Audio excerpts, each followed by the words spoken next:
Good morning, dear students. Today we are going to revise the lesson first, The Lost Child, from the book Moment, your supplementary book.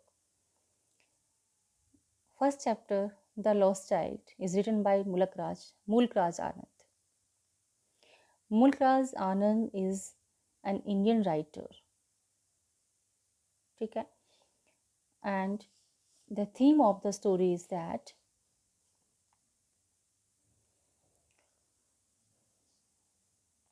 this story concentrates on the universality of a child's desire for everything. ठीक है, यानी universality का मतलब क्या है बेटा? जो चीज़ universal हो, यूनिवर्सल का मतलब क्या है? जो हर चीज बंदे के ऊपर, हर चीज़ के ऊपर जो फिट बैठती हो। जैसे अपने लोकोक्ति और मुहावरे में क्या फ़र्क है बेटा?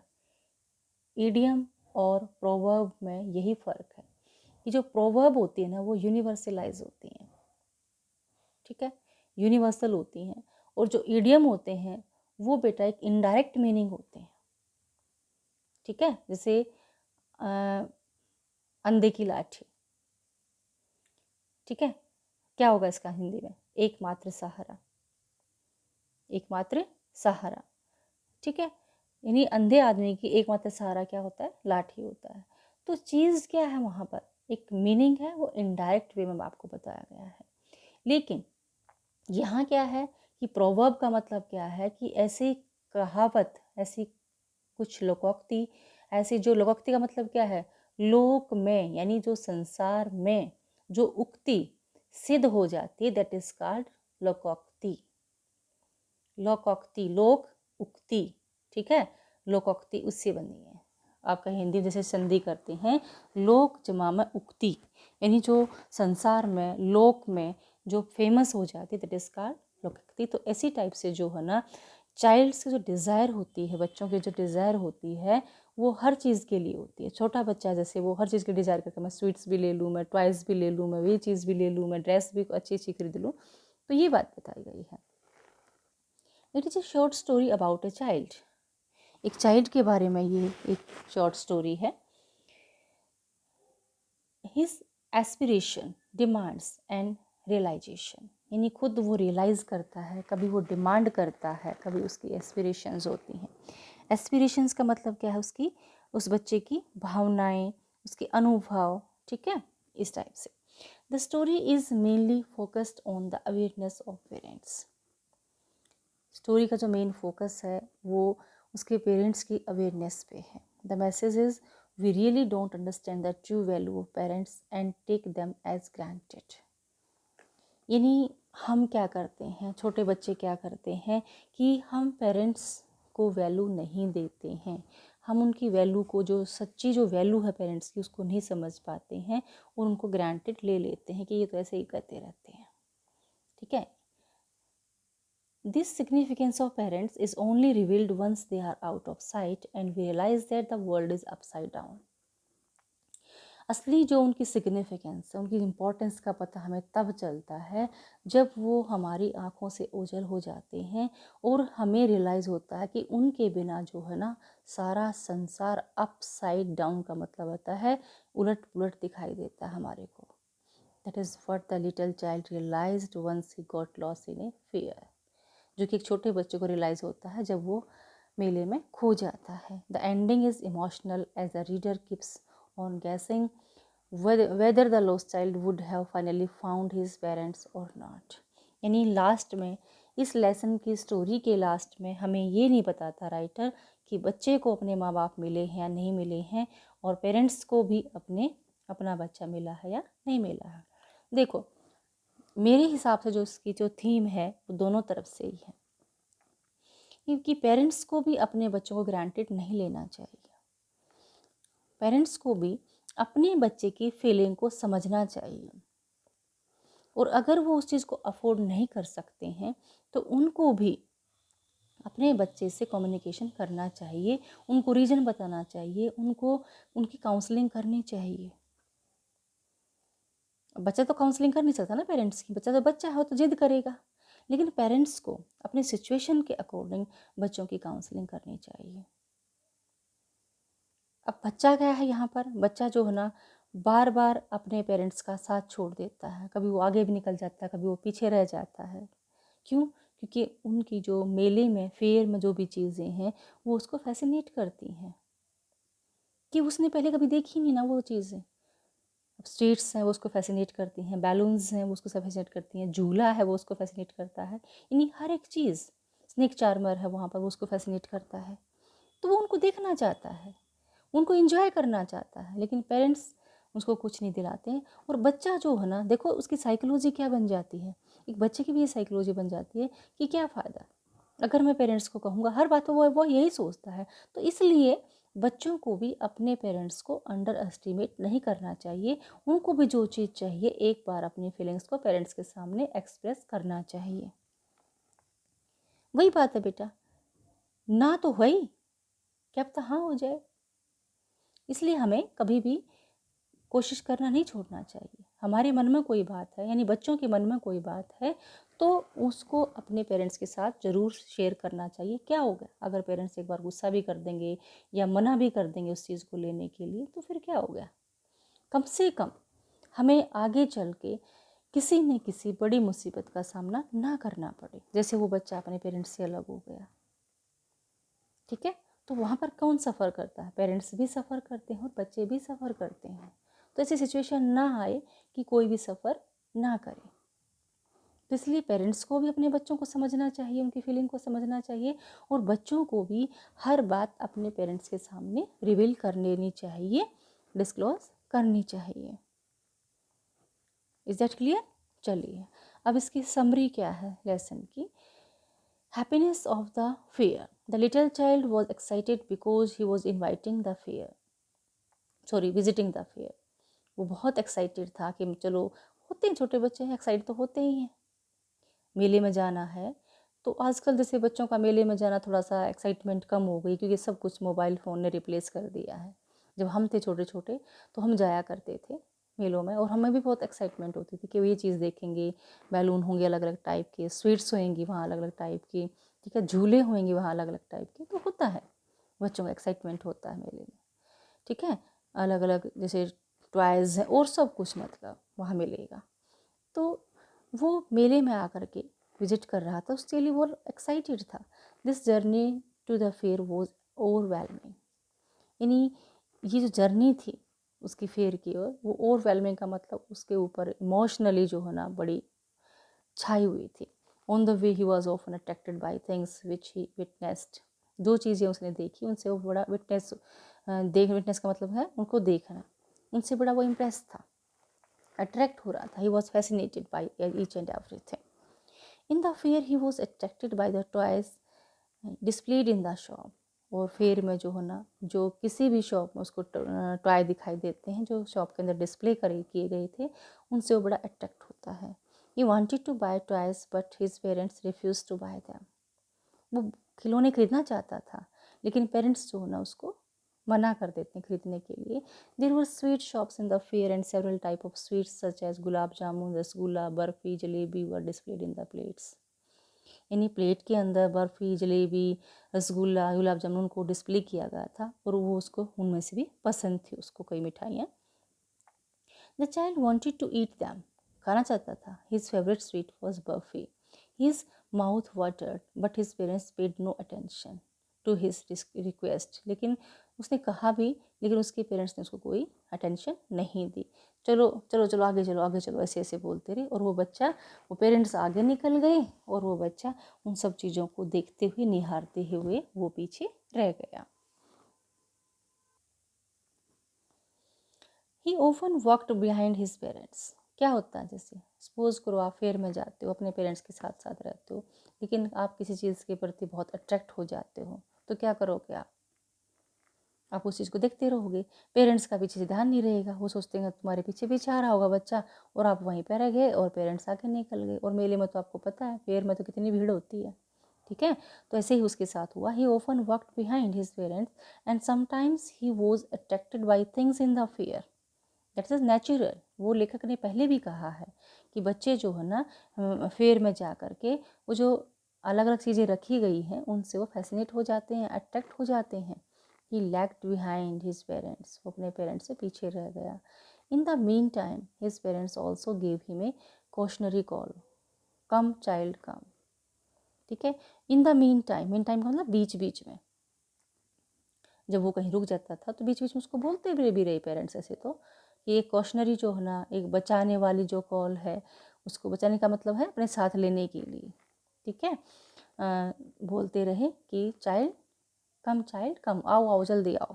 जैसे बच्चा कुछ देखता रह जाता, ठीक है, कम से कम देख तो सकता था वो, भाई पेरेंट्स उसको दिलवा नहीं रहे हैं तो देखने का तो उसका हक है। ठीक है, देख तो सकता ही है वो, उसमें क्या पैसे लगते हैं, तो देखता रह जाता, तो पेरेंट्स उसको बोलते भी कि कम चाइल्ड कम, जल्दी आओ जल्दी आओ। Missing the of the child, finally he came to place where a roundabout was in full swing. आखिर में वो एक ऐसी जगह पर आता है जहाँ पर राउंड अबाउट का क्या मतलब था, झूला। ठीक है, is was in full swing का मतलब बिल्कुल, फुल स्विंग का मतलब अपनी पूरी रफ्तार पे था। Man women and children carried away in A whirling motion. Whirling motion का मतलब क्या, गोल गोल घूमने वाला जो होता है ना झूला, उसमें मैन थे, वेमेन थी, चिल्ड्रन थे, वो सब वर्लिंग मोशन में थे, मतलब घूमने वाले मोशन में। ठीक है, they shrieked and cried with dizzy laughter.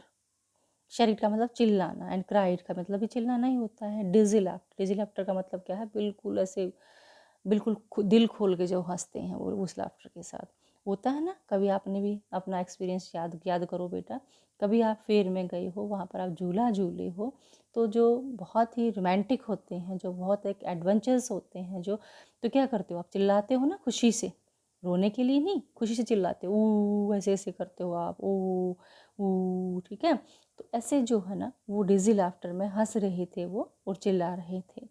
The child also wanted to go on the roundabout, बच्चा भी उस झूले में जाना चाहता था।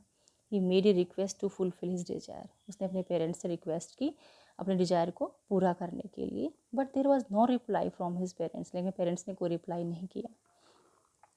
यहाँ से क्या क्या पता चलता है कि या तो पेरेंट्स इस चीज़ के लिए एबल नहीं है, अफोर्ड नहीं कर पा रहे हैं वो बच्चे के लिए, या फिर अफोर्ड करने के बावजूद भी उसकी बातों को वो इग्नोर कर रहे हैं। That's wrong.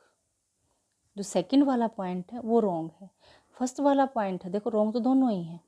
अगर वो वहाँ पर जो भी बच्चा चाहता है, कुछ खरीदना चाहता है, कुछ खाना चाहता है, अगर वो उस चीज़ को अफोर्ड नहीं कर पा रहे हैं, कैपेसिटी नहीं है उनके पास पैसे नहीं हैं, तो भी उनको अपने बच्चे को काउंसिल करना चाहिए, अच्छे से बताना चाहिए।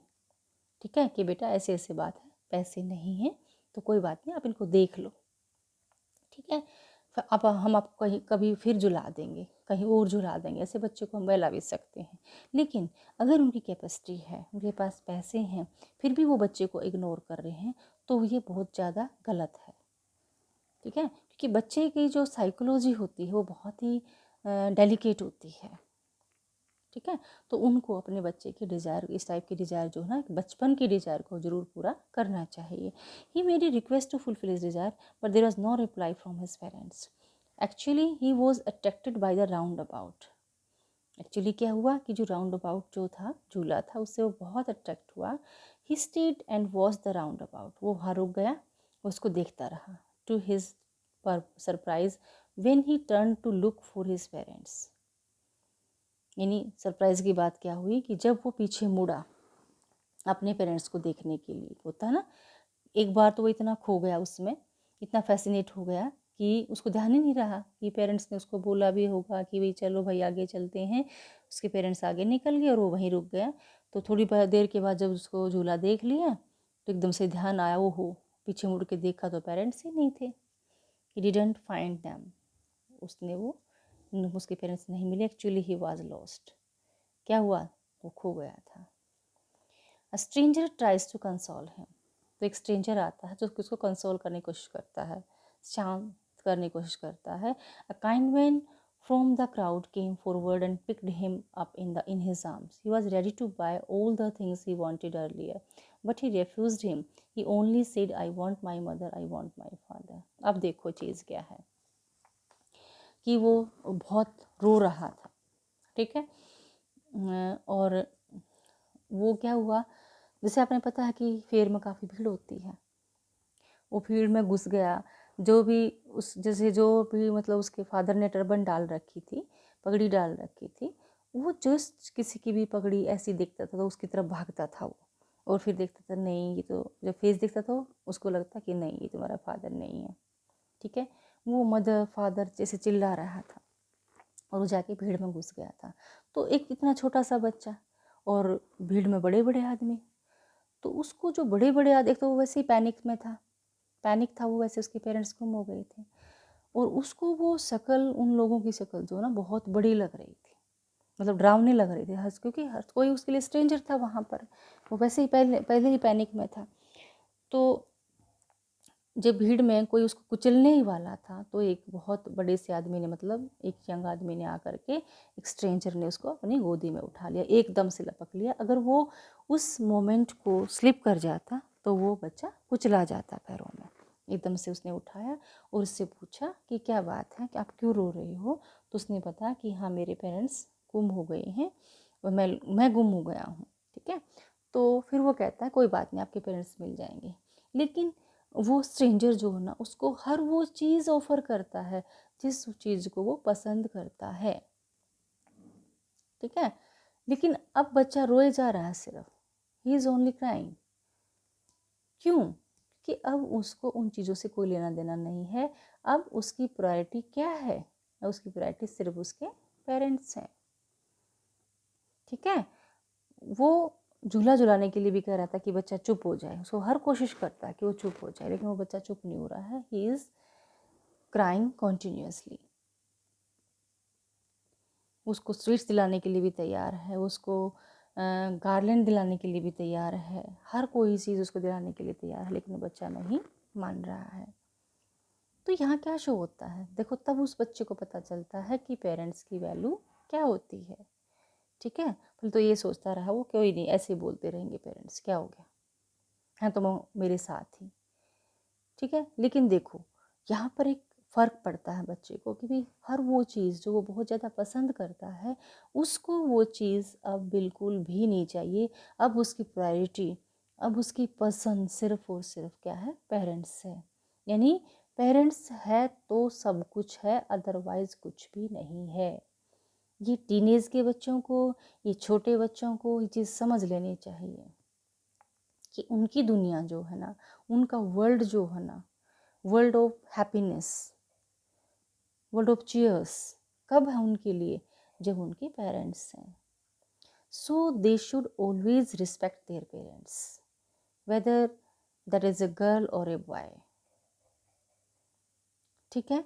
उनको हमेशा अपने पेरेंट्स की रिस्पेक्ट करनी चाहिए, और पेरेंट्स को भी अपने बच्चों की फीलिंग को समझना चाहिए।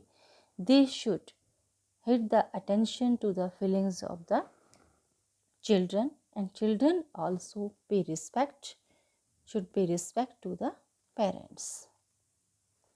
There should not be any communication gap between the children and the parents. They should always share their ideas, their feelings with each other. They shouldn't be left behind anything. If the parents could understand the feelings of their child, and the child could understand the feelings of the parents, then there was no space to be lost of the child. But the parents also did not understand the feelings of their child. They didn't want to know what was deserving their child, what he wanted to purchase, what he wanted to enjoy in the fair. So, parents, in any situation they are living, but they should always convey their ideas, their situation, their feelings with their children, so that so that they couldn't accept the another way of their life. They should go always for the right path. Okay, so that is the story of a small child. Okay बच्चे, bye. We will do it. We will do next chapter tomorrow.